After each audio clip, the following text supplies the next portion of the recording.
Hola, ¿qué tal? Es un gusto que nos acompañe a través de Tele Yucatán. A continuación, nuestro corte informativo.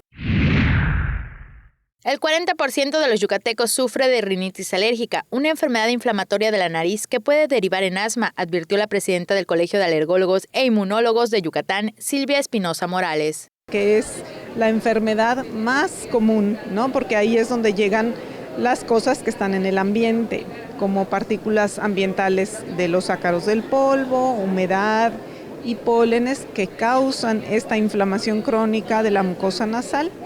Pero como tenemos una misma vía, eso quiere decir que el mismo tejido que cubre la nariz, cubre los ojos, la garganta, y los bronquios, los oídos, pues también podemos tener manifestaciones a otros niveles.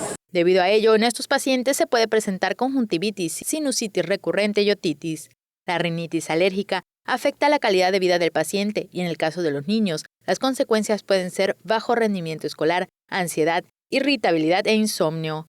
Los pacientes con rinitis pueden prevenir el asma. Sin embargo, si los detectamos y los tratamos oportunamente, trataremos de que ese paciente, a través de vacunas que son administradas ya en forma de gotas debajo de la lengua, también hay inyectables, pero ya la mayoría quiere orales o sublinguales, el padecimiento puede cambiar, modificarse, y el paciente puede controlarse hasta en un 70-80%. Con imágenes de Juan Velázquez, Maribel Vega, Tele Yucatán, te informa.